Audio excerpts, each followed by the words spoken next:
मंगलम भगवान वीरो मंगलम गोत्मोपी मंगलम कुलकुलादेव जयदमस्तु मंगलम सर्वमंगलम मांगल्यम सर्वकल्याणकारकम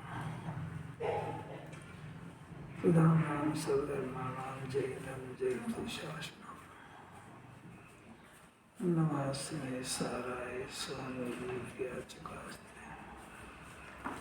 चित्सुभावाय भावाय सर्वभावाय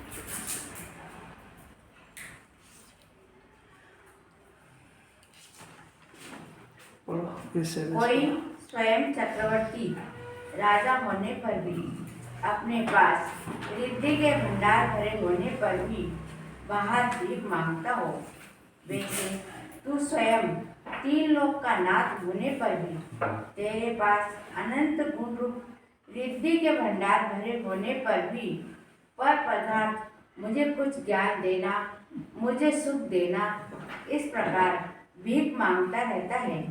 जैसे बहुरे में जाकर योग्य पूंजी द्वारा तिजोरी का ताला खोला जाए तो निधान प्राप्त हो और दारिद्र्य दूर हो जाए, उसी प्रकार गहराई में जाकर गायक के अभ्यास रूप कुंजी से भ्रांति रूप ताला खोल दिया जाए तो अनंत गुण रूप निधान प्राप्त हो, इच्छों पर मिल जाए। अभी तेरे पास की बजाय मेरे पास लगा के पढ़ो जरा एक बार। कोई स्वयं चक्रवर्ती राजा होने पर भी अपने पास रिद्धि के भरे भंडार होने पर भी बाहर भीख मांगता हो, वैसे मैं स्वयं 3 लोक का नाथ होने पर भी मेरे पास अनंत गुण रूप रिद्धि के भंडार होने पर भी पहले तो दो बातें हैं। मैं स्वयं 3 लोक का नाथ होने पर भी, अरे कैसे माने कि 3 लोक का नाथ? अरे भाई ज्ञान, केवल ज्ञानी परमात्मा ज्ञान से 3 लोक 3 काल को जानते हैं, इसलिए वो 3 लोक के नाथ कहते हैं। अब इसके पास भी ज्ञान तो ऐसे ही है, तो ये भी 3 लोक का ज्ञान है, 3 लोक का नाथ ही है स्वभाव की तरफ से, एक बात। और दूसरी बात है कि अनंत गुण रूपी रिद्धि का भंडार अनंत भगवान के पास व्यक्त हो गया और इसके पास है। और अपने पास ये दोनों चीजें होने पर भी वो अपनी दशा देखो जरा, क्या है पर पदार्थ मुझे कुछ ज्ञान देना, मुझे सुख देना, इस प्रकार भीख मांगता है। अब देखो ये हो ना गजब, मेरे को ज्ञान देना, मैं कुछ टीवी देखूंगा तो ज्ञान आएगा, अखबार पढ़ूंगा तो ज्ञान आएगा, शास्त्र पढ़ेंगे तो ज्ञान आएगा, जिन्हें भगवान को भिखारी बनाए, कैसे गजब की बात है। ऐसा जैसे भौरे में जाकर योग्य पूंजी द्वारा तिजोरी का ताला खोला जाए तो निधान प्राप्त हो, दारिद्र्य दूर हो जाए, उसी प्रकार गहराई में जाकर गायक के अभ्यास रूप कुंजी से भ्रांति रूप ताला खोल दिया जाए तो अनंत गुण रूप निधान प्राप्त हो और बिच्छू प्रति मिट जाए। कुंजी कौन सी? गायक के अभ्यास रूप कुंजी। कितना गजब की बात है। गायक का अभ्यास यानी ज्ञाता बुद्धि का अभ्यास, कर्ता बुद्धि का अभ्यास कर रहा है, निरंतर कर रहा है। अभी तो अपना कोई ऐसा पुण्य का भारी उदय आ गया है कि अपने को सही कुंजी की खबर तो मिलने लगी। देखो जोरदार गाथा चल रही है। भ्रांति रूप ताला मतलब मिथ्यात्व। हाँ मिथ्यात्व, भ्रांति तो हो ही गई ना, मैं शरीर हूँ कि आत्मा, भ्रांति हो गई। हाँ विपरीत में मूल रूप से कि मैं शरीर हूँ कि आत्मा, ये बात सिर्फ मोक्ष के मुँह पे आई अभी, उसको पूरा विभ्रम है कि मैं शरीर ही हूँ, डेढ़ साल। उसके अलावा धर्म करना तो शरीर आश्रित होगा। कैसे पूजा कैसे कर, बैठ के खड़ा होकर तो यही से देखता बैठ के क्या होता है। आत्मा को विचार के बता, तो बैठ के मतलब खड़ा होके आत्मा खड़ा होता है कि बैठता है? ये भ्रांति हो गई ना उसको, हर जगह मैं खाता हूँ कि ज्ञाता हूँ, मैं जन्मता हूँ कि मरता हूँ, भ्रांति है उसको। और ये बात तो ये भी 45 वर्ष से छिड़ी है, वो छिड़ी है। और ये जिसके ज्ञान में 2 बात खड़ी हो जाए कि जिनवाणी कह रही 2 चीजें हैं, एक चेतन और एक अचेतन है, एक जड़ है और एक ज्ञानमय है। दोनों में पहले खड़ी हो, फिर जिनवाणी फैसला कराएगी आप कौन हो। ये फैसला चाहिए। तो अभी तो भ्रम ही नहीं हो रहा है उसको भाई, अभी तो पूरा उल्टा है और सीधा। ज्ञेय से ज्ञान, कोई शंका की बात है, सीधी सीधी बात है। ज्ञेय नहीं होता तो ज्ञान कैसे होता है? वो यथार्थ मान रहा है वो तो, है वो तो इन चीजों को यथार्थ मान रहा है। वो और अपन अपन भी मैंने अपने को शंका पड़ जाए ना इस जन्म में तो बहुत बड़ी बात है। अभी तो शंका भी नहीं है उसको, निशंक है बिल्कुल, विपरीतता में निशंक है भाई। ये कोई कुंकुंदाचार्य ने कोई बात छेड़ी तो मामूली बात छेड़ी है। 247 का हेडिंग यही कह रहा है। अभी अपनी तो 48 और 50 में घबरा डबल नहीं लूँगा। मिथ्या दृष्टि के आशय, यानी जो जीव अपने को शरीर मानता है, अपने को रागी जानता है, परद्रव्य का कर्ता जानता है और परद्रव्य में सुख जानता है, ऐसा जीव को जिनवाणी मिथ्या दृष्टि कह रही है। अपने में ये तीनों गुण देखना अगर चल रहे हैं तो जिनवाणी, अब इससे ज़्यादा तो आपको हल्का शब्द क्या वापरे। जगत में हल्के लोग तो हल्की बात करते हैं, मूर्ख है, नालायक है और जितनी भी बातें करते हो। आचार्य तो वो उच्च लैंग्वेज वापरते हैं कि भाई देख ऐसा है कि अगर तू शरीर को मैं हूँ ऐसा मान रहा है, रात दिन शरीर की चिंता में डूबा हुआ है और अपने को रागी जान रहा है, क्योंकि तू है तो ज्ञान में आत्मा, तू अपने को शरीर जान रहा है, तो है तो वीतराग मूर्ति और तू अपने को रागी मानता है तो सुख का भंडार, वो तो 5 इंद्रिय के विषय में सुख खोज रहा है। तो ये बात तो सारी की सारी उल्टी है। इसको जिनवाणी मिथ्या दृष्टि कह रही है। और ये अगर जिन्हें भगवान का ये कुंकुंदाचार्य की बात चुभ जाए इसको, इससे हल्की गाली होती ही नहीं है कि वो हो गया है। मैं आत्मा हूँ और अपने को शरीर मान रहा हूँ, मैं चेतन हूँ अपने को जड़ मान रहा हूँ, मेरे को अपने मोक्ष की चिंता होने के बजाय परिवार की चिंता कर रहा हूँ, क्योंकि साथ ज्ञान घुस गया है। तो ऐसे जीव को बुलाना दे रहे हैं तो सब मैं तो नहीं पहचान पा रहा हूँ। तो उसके 2 लक्षण दे रहे हैं कि ऐसे जीव को रात और दिन ऐसा आश्रय चलेगा। कैसा कि मैं परजीव को मारता हूँ और परजीव मुझे मारते हैं। ये उसको निरंतर भय घुसारेगा है। अब क्या करना है इससे बचने के लिए? कभी कभार उसको धर्म की भावना हो तो भी देखो अपन परजीव को मत मारो, और परजीव से भी हाथ जोड़ के निवेदन कर लो कि वो मेरे को सताए नहीं, मारे नहीं। ऐसा विचार निरंतर चलेगा, उसको मिथ्या दृष्टि कह रहे। ये उसका चिन्ह बता दिया आचार्य ने। और उन्होंने तो कह दिया देख अगर ऐसा विचार चल रहा है तो इसको अध्यवसान कहते हैं और इसको अज्ञान कहते हैं। अध्यवसान और अज्ञान ये 4 गति के बंधन का कारण है। अभी तक मिथ्या दर्शन को कहा था, इसमें मिथ्या दर्शन का भी था। अध्यवसान के अंदर मिथ्या अभिप्राय भी आ गया ना, मिथ्या ज्ञान भी है। तो ऐसा जो अगर विचार चिंतन चल रहा है तो उसका ये परिणाम, इसका नाम आश्रय है। इस परिणाम को कुंकुंदाचार्य ने अध्यवसान और अज्ञान कहा है। अभी अमृत चंद्राचार्य को लगा ये बात, तो उन्होंने खुद भी प्रश्न उठाया कि अध्यवसान और अज्ञान क्यों कहते हैं इस परिणाम को? ये तो हमारे अंदर चल ही रहा है, पर ये चल रहा है हमको नहीं मालूम है। पर आपने तो कह दिया अध्यवसान और अज्ञान है, अभी आगे तो आप कह दोगे कि ये अज्ञान यही बंध का कारण है, यही बंध का कारण है। अरे कैसी अलौकिक बात है। देखो कितनी खतरनाक 2-4 ही बीमारी। बस मैं परजीव को मारता हूँ, एक बात, मैं परजीव को बचाता हूँ। 2, मैं परजीव को सुखी करता हूँ। अब ऐसा कैसा उल्टा, परजीव मेरे को मारते हैं पर मेरे को सुखी करते हैं, पर मेरे को दुखी करते हैं। इसमें पूरा जनागम आ गया। अब वो करते हैं कि नहीं ये तो आचार्य सिद्ध कर रहे हैं, और ये अपने ज्ञान में सिद्ध हो जाए तो ज्ञान हो जाएगा। प्रश्न समझ में आ रहा है क्या? प्रश्न समझ में आएगा तो सुनने में भी अच्छा लगेगा। इसको लगेगा कि भी आचार्य कह रहे हैं, सब अपने अंदर देखते जाओ। अगर ऐसा परिणाम चल रहा है तो एक तो ये अपना मिथ्या अध्यवसान है।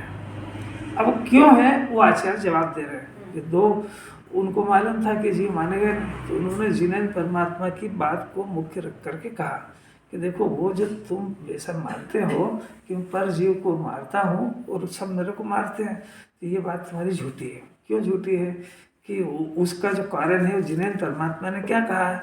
देखो गाथार्थ में देखना फिर से अपने 248 और 49 में कि जो तू ऐसा मानता है पहले तो वो बता दिया कि अध्यवसाय है, अज्ञान है। अब इसका हेडिंग क्या है कि अध्यवसाय और अज्ञान कैसे है। मेरी मान्यता को आपने अज्ञान अध्यवसाय के दिया, और अध्यवसाय और अज्ञान यही बंध का कारण है कि हाँ यही है। अभी क्यों अध्यवसाय है और क्यों अज्ञान है? भाई ऐसा है कि ये जो तू ऐसा मानता है कि मैं परजीव को मारता हूँ, ये तेरा अज्ञान है। क्यों? क्योंकि जीवों का मरण तो आयु कर्म के क्षय से होता है। वो अनादि अनंत जीव की बात नहीं है, संयुग की बात है, जिसको सारी दुनिया मरण कहते हैं, उसकी बात है। क्योंकि वो जो मारने वाला है उसको इतना विवेक थोड़ी है कि मैं आत्मा को मार रहा हूँ कि शरीर को। वो तो ऐसे ही जानता है ना कि बस मर जाएगा, ये देह खत्म है, ये मर जाएगा।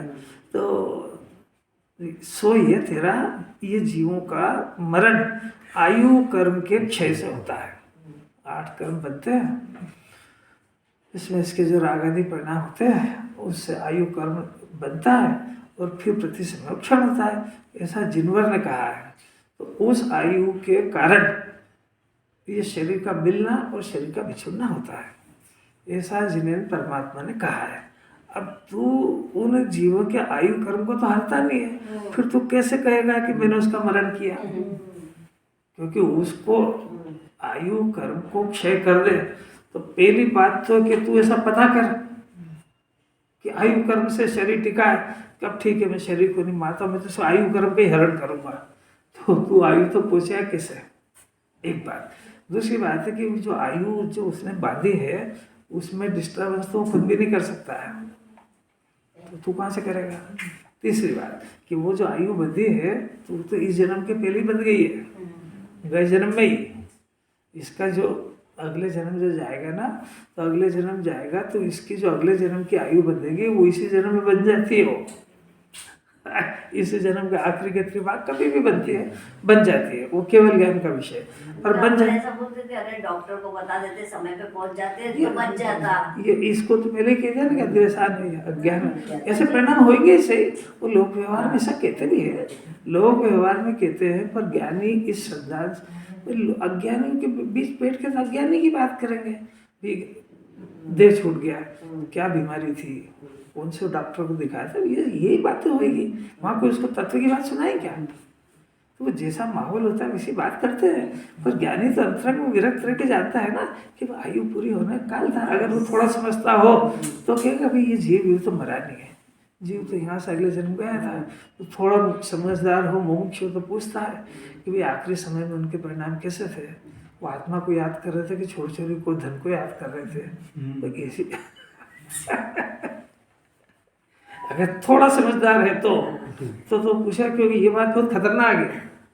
ये पूछने में सारा झर हुआ सारा माहौल एकदम से विपरीत हो जाएगा। इसलिए ये तथ्य की बात है, बहुत समझदारी से, बहुत समझदार जीव हो तो छेड़ना चाहिए, नहीं तो आप अपने आप चुपचाप मूर्ख बन के मौन बन के आ जाओ, नहीं तो और जगत में हंसी कराएगा। बात समझ में आ रही क्या? ज्यादा प्रभावना का अजीर्ण हो जाए, उसको बात देखे बगैर अगर उसमें कोई बात पुरस दी तो वो कंप्लीट डॉक्टर तो था नहीं, है ना, वो था कंपाउंडर, और उसको इलाज करना आता नहीं था, और उसने कोई नया तर्क वितर्क धर दिया तो बिना मतलब के जिनवाणी को अवहेलना करा के आएगा। इसमें इतनी औषधि की सावधानी की जरूरत भी है। तत्व ज्ञान वहाँ बगाड़ना जहाँ अपनी कैटेगरी के लोग हों, और वही मूड माहौल देख के कैसे बात है। वहाँ तो सभा के अंदर मरण का दुख चल रहा है और ये वहाँ पे ये घोषणा करके जीव तो अनादि अनंत मरते ही नहीं है, तो फिर उसको तो भूमिका के अनुसार बोलना ही नहीं आया अभी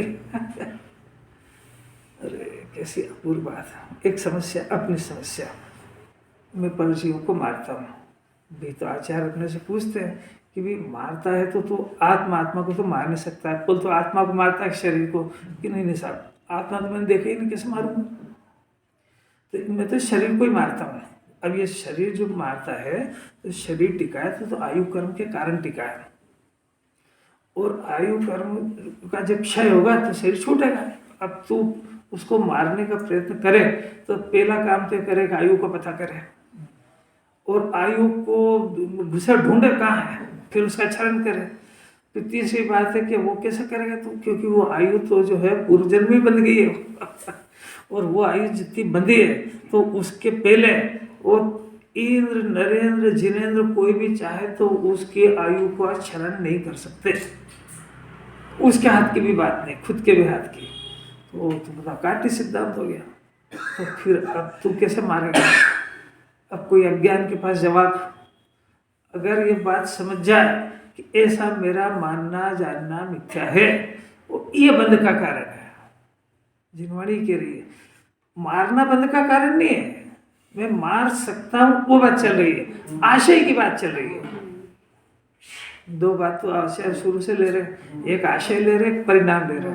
इसका बहुत बड़ा रहस्य देखो, शार्ट में सुन लो फिर वो रह जाती है बात कि मैं मारता हूँ और बचाता हूँ, दो ही खतरनाक बीमारी है। इसमें ये भी ले लो कि मैं उसको सुखी करता हूँ और दुखी करता हूँ, है ना। तो ये हुआ परिणाम। अब मैं मारता हूँ तो मारने का परिणाम कौन सा परिणाम है? पाप भाव। इस पाप का फल क्या होता है कि नरक होता है, जितनी तीव्रता हो। अभी एक साथ भेद नहीं कर रहे, पर इस पाप का परिणाम का फल नरक है। अब मैं मारता हूँ, ये जो परिणाम है ये मिथ्या अभिप्राय है, ये अद्वेषान है, ये भी एक कार्य है, ये भी आश्रय है और ये भी पाप है। समझ आई? इस जो मैं मारता हूँ और ये मारता हूँ ये आशय, इसका फल निगोद है। समझ भाई? परिणाम का फल नरक है, परिणाम का फल, और ये आशय का फल निगोद है। दोनों ही पाप के फल है। आशा आशय नहीं समझते, मैं मारता हूँ, मार सकता हूँ, तो इसने उसकी आयु के प्रति अटैक कर दिया। परिणाम और आशय बहुत अंतर है। आशय अभी में जो कर रहे हैं आशय कर रहे हैं नहीं, वो जो परिणाम होता है उसके पीछे आशय कहो कि अभिप्राय कहो, इंटेंशन कहो, वही तो अंतर बता रहे। वो आशय, अभिप्राय, इंटेंशन, भावना, ये इसके अंदर अंदर चला करता है। अभी जैसे बोल अच्छा ना पर इंटेंशन, ये बात है, पकड़ा है। हाँ ये बात है, बहुत अंतर है। अभिप्राय जैसे पूजा भी करी तो पूजा का एक परिणाम हुआ, पर उसके पीछे अभिप्राय क्या है? बहुत सारे अभिप्राय उसके। मंदिर भी आए तो भीख का समाज में है, बच्चे बच्चे बड़े हो गए, यहाँ आएंगे जाएंगे नहीं, लोगों से मिलेंगे नहीं, तो ब्याह शादी कैसे होएगा? तो अभिप्राय क्या है? तो कर क्या रहा है? गजब हो गया। अब वो बोली ली कलश की, अब अभिप्राय क्या है? अब सब देखो अपना अपना, मेरे से काय को कहलाते हैं, उसका जो भी अभिप्राय हो, लोगों को पता लगे मैं करोड़पति, ये पता लगे वगैरह जो भी कुछ हो, तो अभिप्राय तो ये। अब इस जिनवाणी कह रहे कि तेरे को अभिप्राय का फल लग रहा है कि परिणाम का, ये तो विचार करो।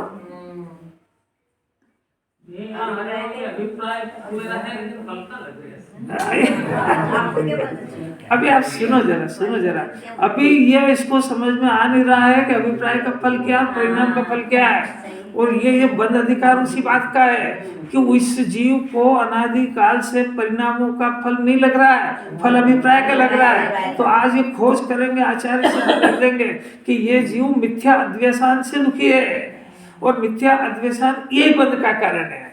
क्योंकि उन्होंने कह दिया ना, सम्यक दृष्टि को बंद होता ही नहीं है, तो उसका अभिप्राय बदल गया उसका। तो ये पूरा समय साथ ये सिद्ध कर रहे हैं कि उसका अभिप्राय बदल गया, माना मुक्त हो गया। अभी मुक्त है वो, अभिप्राय ही नहीं उसका, तो जगत में रहने का ही अभिप्राय नहीं है। कैसी अलौकिक बात है। और ये गुरुदेव इनके ये कोई पकड़ नहीं पाया। 45 वर्षों तक उन्होंने आशय और अभिप्राय को सुधारने का उपदेश दिया है, परिणाम की उन्होंने बात ही नहीं करी है। क्योंकि परिणाम जब हमारा अभिप्राय ही हर जीवों को सुखी करने का, बचाने का, तो परिणाम मारने का कहां से होएगा?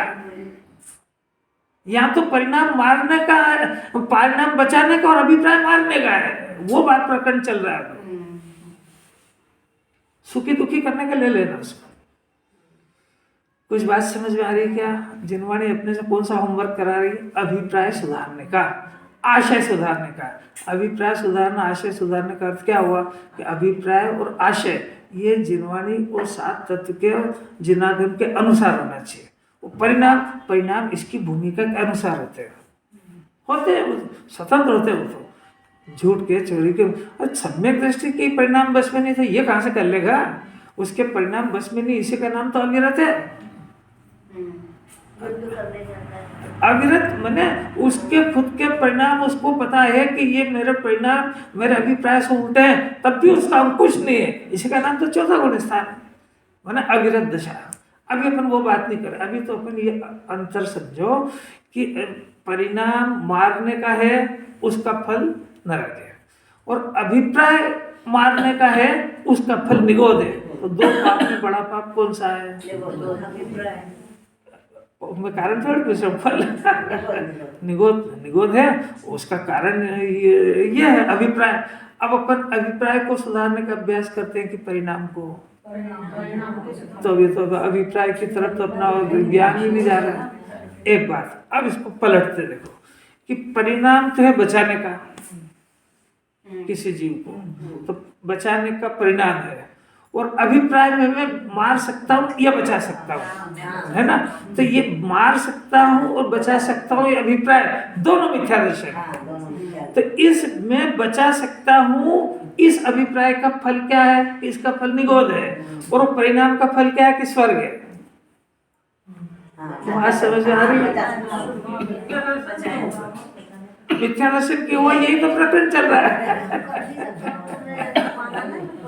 यही तो प्रकरण चल रहा है, यही तो आचार्य सिद्ध कर रहे हैं कि मिथ्या दर्शन क्यों है साहब। हर तो तू उसको अभी बचाने की बात भी ले लेंगे इसमें कि तू जब जिस तरीके से तू आयु का क्षय नहीं कर सकता है, तू उसी तरीके से आयु दे भी नहीं सकता है। अभी तो एक थोड़ा प्लेटफॉर्म बना रहे हैं उसको, जो गाथा चलेगी उसकी भूमिका बना रहे हैं कि भाई ये ऐसा कैसे मारता हूँ, ऐसा कैसे बचाता हूँ, ऐसा कैसे सुखी करता हूँ, ऐसा कैसे दुखी करता हूँ। तो अब ये आयु कर्म में ले रहे हैं, फिर साता में लेंगे, फिर असाता में लेंगे, तो पूरी जिनवाणी समझ आ जाएगी उसको।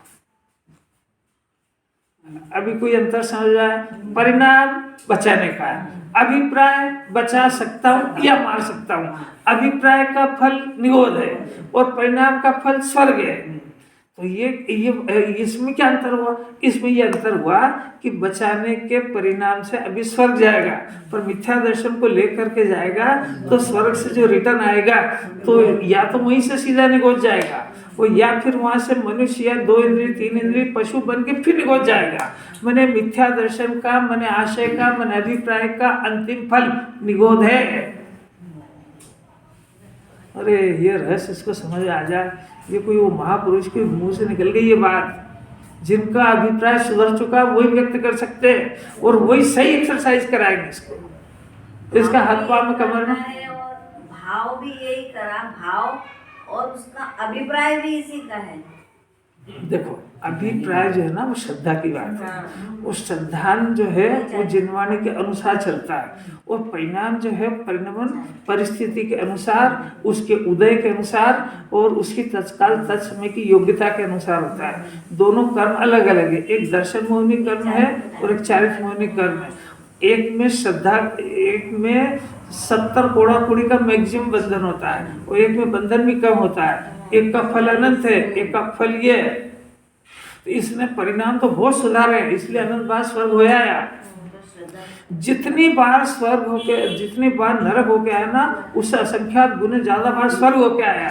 तो पुण्य करा होगा जब भी गया ना, ये स्वर्ग गया तो पाप करके थोड़ी गया है। तो जितनी बार नरक गया है उससे असंख्यात ज्यादा बार स्वर्ग में गया है। तो स्वर्ग गया तो पुण्य करके गया होगा ना, फिर ये जिद्दी करता है। वो उसमें सुखी नहीं हुआ ना, वो स्वर्ग में भी सुखी इसलिए नहीं हुआ कि उसका अभिप्राय उल्टा है। किसी अलौकिक बात है, देखो साहब ये पंचम काल है, अभी प्रादुर्भाव तो हो नहीं पा रहा है, तो पुण्य करें। अरे भाई इससे प्रतिकूलता के दुख से तो बचेंगे और अनुकूलता तो मिलेगी, स्वर्ग में भोगेंगे। तो वो भोगने का परिणाम तो यहीं पे भी है, तो भोगने का ही परिणाम है, वो भोग का परिणाम तो पाप भाव है। नहीं आ रही समझ? भविष्य में पाप करेंगे उसके बीच डाल रहा है। क्या करें, ये एंगल को समझना कितना मुश्किल है। जिनवाणी बताएगी कंजूस को कि देख मनुष्य पर्याय में आया है तो अपने धन का सदुपयोग कर, कि जिन मंदिर में गोलक में पैसे डाल, थोड़ा धार्मिक भावना में पैसे खर्च, के साथ क्या फायदा होगा कि जितना लगाया उसे अनंत गुना मिलेगा, गजब अनंत गुना मिलेगा। तो मेरे को तो अनंत गुना चाहिए, ये इससे बढ़िया एफडी कौन सी होगी दुनिया में, क्योंकि यहाँ की एफडी तो यही मिले खत्म हो जाएगी। यहाँ तो अभी इन्वेस्ट करेगा तो उसको अगले जन्म साथ जाएगा, तो फिर अपना को दान देना चाहिए। तो अभिप्राय क्या है? अभी तो जिनवाणी पढ़ के ऊंधा हो गया कि साहब जिनवाणी ने तो बताया था, पहले ही दिन कह रहे, तो पहले ही कह रहे तो सुनता कहाँ है? कैसी अलौकिक बात है। अभिप्राय कब से? मेरा है ही नहीं। अब ये जो पुण्य के उद्देश्य आया है इसका उपयोग अच्छे कामों में हो जाए, मेरे को तो न इसका फल चाहिए, और ये अभी मेरा है ही नहीं। तो जो धन को अपना नहीं जान करके देता है उसको वास्तविक पुण्य होता है, जो अपना मान के देता है उसका तो अभिप्राय भी खोटा, पहले ही मिथ्या दर्शन कर लिया उसने। इतने गंभीर रहस्य। घर से मंदिर आए, सब्जी लेने के अभिप्राय से आए कि दर्शन करने के साथ, देखो पक पे देखो जरा सा, वॉकिंग भी कर लो, दर्शन भी कर लो, ये कितनी बढ़िया बात है। आज स्वाध्याय भवन में चलेंगे, किसी से कोई काम करना होगा तो उससे वहाँ मिलेगा तो बात भी कर लेंगे, पर घर कौन जाएगा उसके? सारा अपने हाथ से सारा पुण्य क्षय कर लिया उसने, क्योंकि उसका अभिप्राय तो यही था सभी सांसारिक काम निपटाने का। तो इसका फल तो लगा इतना सा और पाप लगा इतना बड़ा।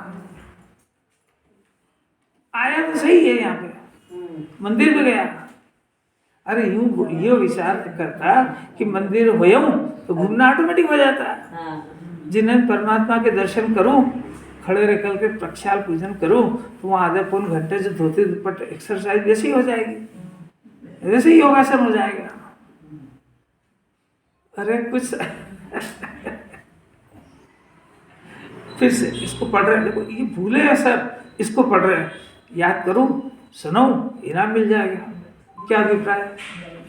अब यह आत्मकल्याण तो कहीं आया ही नहीं डिक्शनरी में कि भाई मैं इसको इसलिए पढ़ूं कि मेरी मेमोरी में रहेगा। मैं जब सब लोगों से कईयों से मिलने जाता हूँ तो बुढ़ापे में ऐसी दशा हो जाती है कि कहीं ये टूट गया, कहीं ये टूट गया, कहीं बिस्तर पे पड़ा है, तो अगर ये मैंने पढ़ा होगा और मेरे याद में रहेगा तो ये मेरी पूंजी बन जाएगी। तो वहाँ मेरे को जिनवाणी और ये मेरे को इतनी पराधीनता नहीं रहेगी कि तुम सुनाओ, ये लगाओ, वो लगाओ, ये मैं खुद ही अपना काम कर लूँगा। तो ये मेरे पास अगर ये मेरी पूंजी होगी तो मेरे काम आएगी। इस अभिप्राय से अपने आत्महित के लिए, अपने परिणाम सुधारने के लिए पढ़ाई करें तो कुछ लाभ होगा, और उसका तो अभिप्राय होता है क्या है? अभी अपने अपने जानो जिन्होंने क्या क्या बताया, आपको तो एक इंटेंशन बता दिया कि अभिप्राय क्या होना चाहिए। अब वो यही तो प्रकरण चल रहा है कि इस परिणाम को आपने मिथ्या अद्वैसाय क्यों कहा। तो उसका आचार्य जवाब दे रहे कि मैं मार सकता हूँ, उसका कारण क्या है कि उसका मरण उसके आयु कर्म के क्षय से होता है, तेरे हाथ में उसका आयु है नहीं, तो तू मार तो सकता ही नहीं है। अब इसके अभी भावार्थ में देखो, ज़्यादा जल्दी है ना, तो ये देखो ये क्या है भावार्थ। देखो जीव की जो मान्यता हो तदनुसार जगत में नहीं बनता, तो वह मान्यता ज्ञान है। अपने द्वारा दूसरों का या दूसरे से अपना मरण किया नहीं किया जा सकता, तथापि प्राणी व्यर्थ ऐसा मानता है, इसका नाम अज्ञान है। अज्ञान कहो, अद्वैसाय कहो, मिथ्याभिप्राय कहो, एक ही बात है। मेरा तो ये निश्चय करना पड़ेगा कि आयु कर्म क्या है। हाँ तो ये तो है ही सही, और क्या कह रहे हैं पहले तो आप ये नक्की करो कि मैं मरता नहीं हूँ। पहले तो ये बोलो मैं मरता नहीं। अब जो सारी दुनिया भी कहती है और जिनवाणी भी कहती है, जिनवाणी भी कहती है ये 10 प्राण हैं, ये इस जीव के संयोगी मिलते हैं। कौन से? 5 इंद्रिय, आयु, 3 बल, ये सब मिलते हैं, और ये इनका बिछुड़ने को जिनवाणी भी मरण कहती है। पर ये इसके व्यवहार की बात है। अब यही इसी में 10 प्राणों का विच्छेद करेगा ये, तो ये करेगा। तो अब ये जो सारी की सारी मिलती है, इसमें आत्मा का कोई रोल नहीं है, ये सब कर्म के उदय में चली गई। अब वो कर्म के उदय में मिला उसको, जो शरीर मिला और 5 इंद्रियां मिली, सब कर्म के उदय की प्रॉपर्टी है। अब इसका भी मिलना और बिछुड़ना वो भी कर्म के हाथ में है, तेरे हाथ में नहीं है। अब कर्म के हाथ में तो प्रश्न होएगा कि भैया वो जो कर्म है वो चेतन है क्या अचेतन? तो अचेतन को कैसे पता लगा कि मैं इसके पास जाऊं? प्रश्न को समझ में आ रहा है? साता वेदनी का उदय आया तो साता वेदनी कर्म को पहले तो ज्ञान होना चाहिए। कौन सा? कि भाई ये है धर्मात्मा जीव, अपन तो सारा इसके पास चलो। तो उसके पास तो कोई है नहीं। कितनी प्राकृतिक, कितनी सुंदर सेटेड व्यवस्था है कि ऑटोमेटिक वो परमाणु ढूंढते ढूंढते इसके पास आ जाती है। ऑटोमेटिक इसका अभिप्राय ये नहीं पकड़ पाए और केवल ये नहीं पकड़ लेते हैं कि तेरा अभिप्राय खोटा है, और उस अभिप्राय वो कर्म को नहीं पता, वो कर्म बन जाते हैं इसमें। कितना न्याय है जैन दर्शन में। ऐसे वो जगत कोई थोड़ी पहचान पाएगा, चोर को कोई पहचान पाता है? घर पे रहते हुए भी सब बड़े परिवार में सब दाव पे एक दूसरे के, वो तो थोड़ी देर थोड़े समय बाद पहचानने में आ जाते हैं। तो वो अभिप्राय चल रहा है कि नहीं, तो उसके कर्म नहीं बनेंगे। इतना समझ जाए, दोनों बात समझना है। किसी तरह के कर्मों का बंध नहीं होता, ये भी एक बात है, और ऐसे बंधन होता है, ये भी बात है। दोनों का बराबर जैसा है तैसा ख्याल रखना चाहिए। एक को भी भूला तब ज्ञान हो जाएगा। कुछ नहीं आ रहा भूपेन जी? फिर से बचाने का परिणाम करें कि नहीं?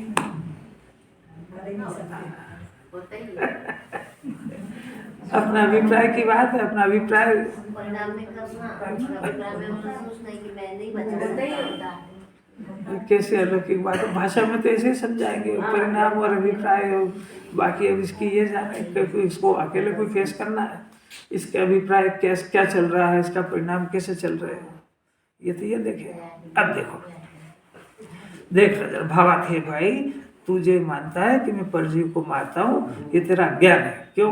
क्योंकि जीवों का मरण वो आयु कर्म के क्षय होने से होता है, और ऐसा जिनवरों ने कहा है, ये किसी के कहने से थोड़ी हुआ। नहीं तो अभी अपनी बात ही आई कि जब कर्म को नहीं पता था, आप कर्म को बीच में लाए क्यों? वो इसलिए लाए कि इसको ईश्वर की कर्ता बुद्धि तोड़ने के लिए, है ना, और इस जीव की भी कर्ता बुद्धि तोड़ने के लिए कर्म को बीच में लेके आए। अगर कर्म को बीच में नहीं लाएंगे तो उस काम का कर्ता किसी को न किसी को मानेगा। ये कोई बात समझ आई क्या? शरीर का मिलना और शरीर का बिछुड़ना, इसका कर्ता डिसाइड करना पड़ेगा कौन है। तो अगर या तो इसको कारण बता, और नहीं तो इसको जो समझ में आए वो मानेगा। तो अन्यमति तो ऐसा समझे ईश्वर करता है। कैसा गजब की बात है। आज सुबह 5:30 बजे वो जय गुरुदेव वाले निकलते हैं, तो वो एक भजन गाते निकलते हैं। नींद खुल गई, मैं बोल क्या रहे अपन, सुनो तो सही कि सीताराम सीताराम कहिए, जाही विधि रखिए राम, ताई विधि रही है। मैंने सुना है। तो अब वो बेचारे क्या करे क्या? अब ये सुख दुखी तो हो रहा है ना जी, किसी की दुकान चले, कोई बीमार है, कोई नहीं, ये तो सब हो रहा है। अब ये कौन करे कि जाई विधि राम रखे, जैसा राम ने रखा वैसा रहो। अरे पर राम से पूछो तो सही कि उनने दुखी काहे को करा?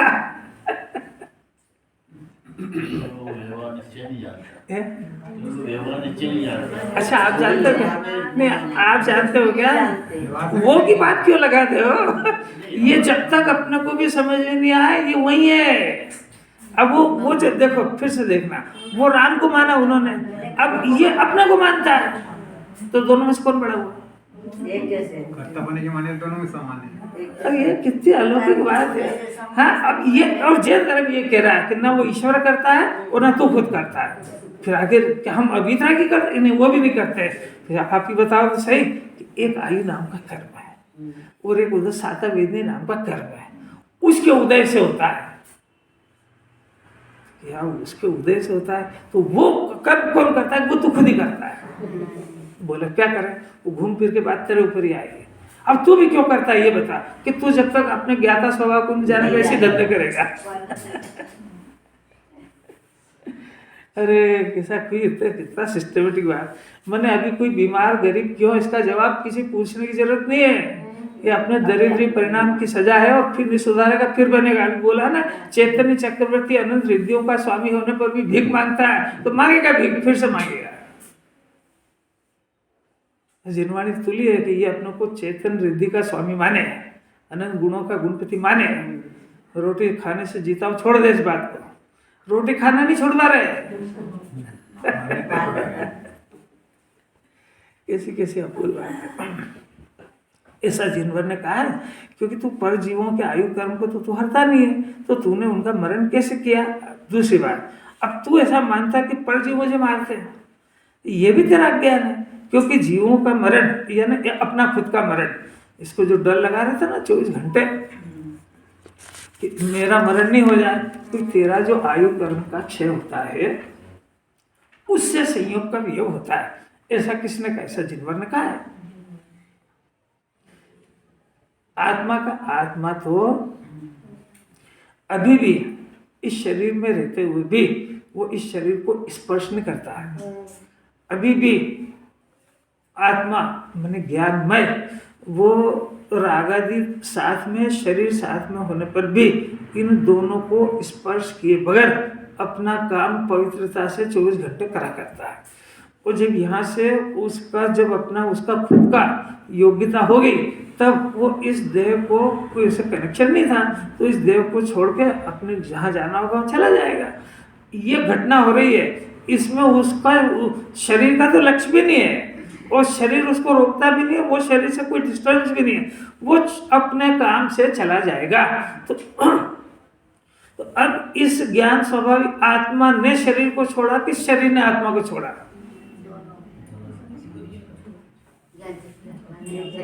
दोनों स्वतंत्र रूप से भी ये भी ज्यादा अजीरन कहाँ से लेके आए। दो ही अपना अपना काम कर रहे हैं, बस खत्म बात। अभी दो ही कर रहे हैं तो फिर भी एक जवाब है जिनेंद्र भगवान के पास कि ये शरीर इतने ही समय आत्मा के संयोग में क्यों रहा। भाई उसका ही कर्म था। अरे कितनी अलौकिक बात। 3 लोक की रचना ऐसे ही है, इसीलिए ज्ञानी के सब अभिप्राय सही हो गए। और केवल ज्ञानी परमात्मा इसी तरीके से देखते हैं, वो कोई मर गया ऐसा नहीं देखते हैं। वो देखते हैं कि ये जीव का यहाँ से समय पूरा हो गया, ये जीव अपने दूसरे अब घूम रहा है 4 गति, तो अपने जो इसकी जो गति पसंद आएगी, यहाँ जिन गेयों को पसंद करता था वहाँ चला जाएगा अपने आप। घूमना फिरना किस किस को पसंद है, फॉरेन जाएंगे, जा पसंद करेगा चला जाएगा। कितनी बढ़िया हरा लिया है, कोई बात नहीं, रिजर्वेशन बुकिंग चल रही है अभी, जो जगह पसंद आए बुक करा लो। इसने 3 लोग अपना आत्मा को छोड़ के सब दुनिया की चीजें पसंद करी है, इसलिए भटक रहा चार। कितनी सरल बात है। आत्मा से सुंदर सूक्ष्म देखने योग्य है ही क्या, नहीं देख पा रहा तो कोई बात नहीं, जो आत्मा में रम रहे उनको देख। नीचे काहे को उतरता, मूर्ख अज्ञानी के पास क्यों माइंड टाइम खराब करता है। या तो आत्मा में तो खुद नहीं रम पा रहा है, तो जो आत्मा में रमे उनको देख, वो है देखने योग्य कि वो क्या कर रहे हैं। चल वो वहां भी तेरा मन नहीं लगता तो कोई बात नहीं, जो ऐसा काम कर रहे हैं उनके पास जा, तो तेरे को प्रेरणा मिलेगी कि अपने को ये काम करना चाहिए। अरे ये गिरने की दशा है ये। तू ऐसे शास्त्र पढ़ जिसमें तेरे को आत्मा में रमण करने की प्रेरणा मिले, उसी का नाम शास्त्र है।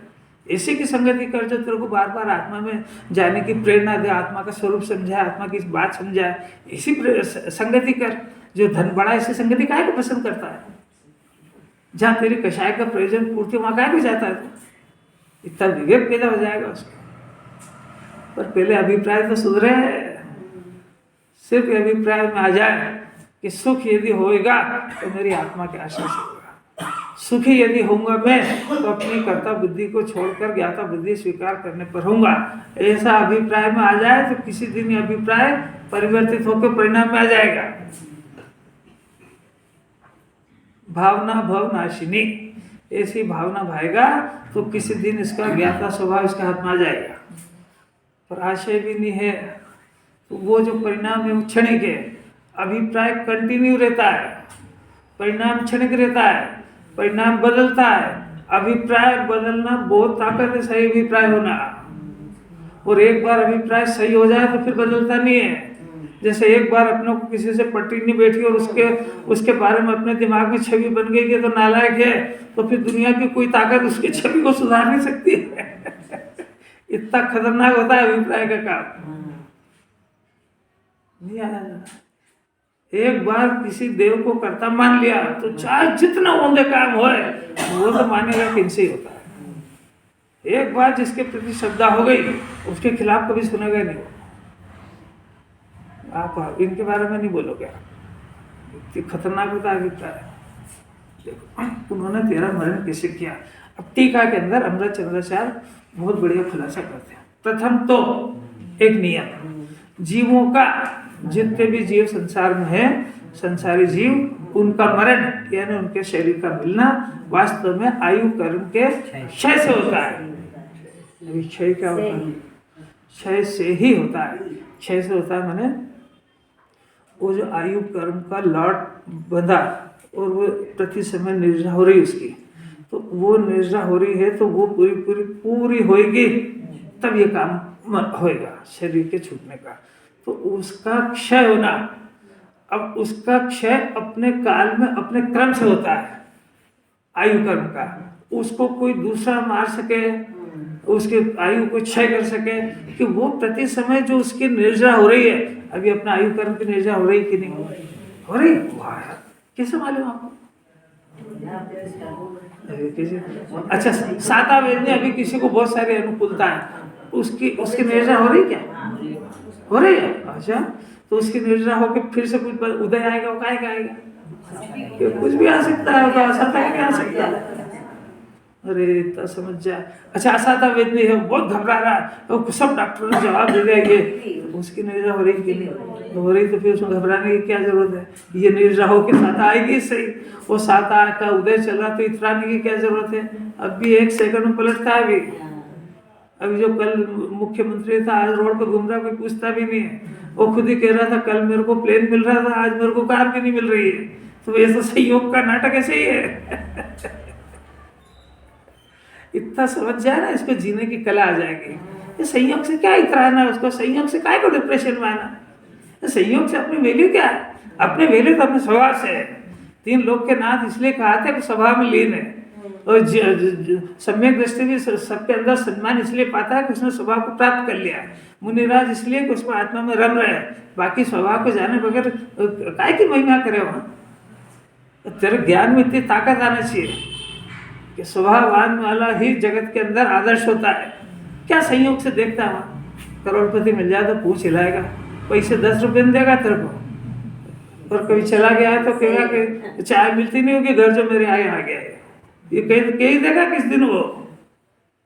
क्या समझता आप? करोड़पति के परिणाम नियम से गंदे होते हैं, वो तो कोई सम्यक दृष्टि होता है भाग्यशाली। अरे कैसी अपूर्व बात है। इंस्पेक्टर साहब कुछ मजा नहीं आ रहा। करोड़पति चने खाए ना तो लोग कहेंगे शौक से खा रहा होगा, ये पहले तो कहेंगे बादाम खा रहा होगा, और बेचारा गरीब चने खाए तो क्या भूखा मर रहा है इसलिए चने खा रहा है, वो खाए तो शौक से, तो ये खाए तो भूखा मर रहा है।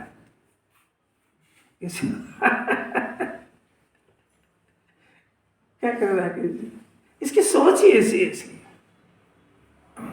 देखो 6 से होता है एक बार। अब वो जो आयु कर्म है, क्योंकि अपने आयु कर्म के क्षय के अभाव में मरण होना अशक्य है।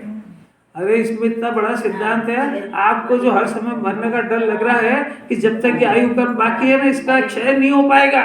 डरने घबराने की कोई जरूरत नहीं है। कोई सी बीमारी, कुछ भी, कोई भी इस शरीर के छूटने का कारण नहीं हो सकती है। छूटने का कारण आयु कर्म है। इसलिए निशंक होने की बात है कि रोने की? अरे डॉक्टर को भी चैलेंज करेगा कि साहब कर लो आपको जो करना है। यदि छूटेगा तो छूटने के काल में छूटेगा। अब ये तो केवल ज्ञानी के ज्ञान में नक्की है कि बीमारी के कारण, बीमारी के आधार से छूटेगा, कि बिस्तर पे सोए से छूटेगा, कि दर्शन करते समय, कहीं कहीं कैसी भी घटना हो सकती है। इसका काल पूरा होएगा तो चल देगा ये, आत्मा अपनी दिशा में चल जाएगा, शरीर की दिशा में। और फिर भी शरीर का तो ऐसा है कि इसका जो परिणमन होता है ना, तो जैसे ये आत्मा तो देह छोड़ के चला गया, अभी पड़ा है, तो इस शरीर का परिणमन भी अपने काल में जब शमशान जाना होता है, जब ज्यादा नहीं तो पड़ा रहता है। तुम्हारे 1000 लोग चिल्लाए कितने भी तो देखो कितना परिणाम स्वतंत्र है। मैंने उसका जाने का समय नक्की है। परमाणु का चेतन तो चल दिया,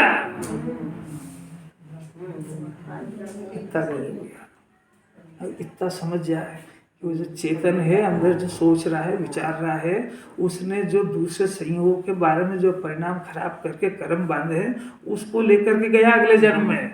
वो जो संयोग था शरीर, वो यहीं पड़ा है। ये इतना अपने ज्ञान से दिख जाए तो इसका सोचना विचारने की डायरेक्शन बदल जाए कि मेरी इतनी तो अज्ञानता, मूर्खता है कि जो मेरे साथ जाता है उसकी तो चिंता है नहीं, वो जो यहाँ पड़ा रहता है उसमें मैं जीवन बर्बाद कर रहा हूँ। इतना ज्ञान खुल जाए जीते जी तो निहाल हो जाएगा। कुछ समझने की बात आ रही है कि नहीं आ रही है? वो दूसरे का स्वायु में हरण नहीं किया जा सकता है। क्यों? क्योंकि उसका स्वायु कर्म अपने उपभोग से ही क्षय को प्राप्त होगा। जिसको तुम मारना चाह रहा है ना, तो उसका तो वो स्वयं भोग लेगा पूरी आयु, तो अपने आप क्षय हो जाएगा। तू कैसे मार देगा उसको? वो कैसा लॉजिक से बात है। अब तू इससे उल्टा मान रहा है ना, उसी कारण तो मिथ्या द्वेष है, वो बंद का कार्य है। इसलिए किसी भी प्रकार से कोई दूसरा किसी को मारने, दूसरे का मरण नहीं कर सकता है, आचार्य ने सिद्ध कर दिया। अगर ये अपने ज्ञान में सिद्ध हो जाए तो ज्ञानी बन जाएगा। इसलिए डिसीजन, मैं पर जीवों को मारता हूँ, पर जीव मुझे मारते हैं, इसका नाम अद्वेषान है। और ये ध्रुव रूप से, नियम से अज्ञान है।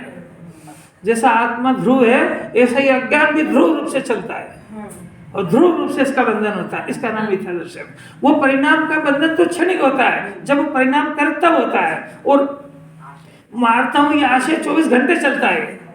तो रोटी खाने का जो परिणाम है पाप का, वो तो 2 समय खाएगा, मुंह झूठा करेगा तभी होएगा। पर मैं खा सकता हूँ और खाता हूँ, ये इससे 24 घंटे पाप होएगा।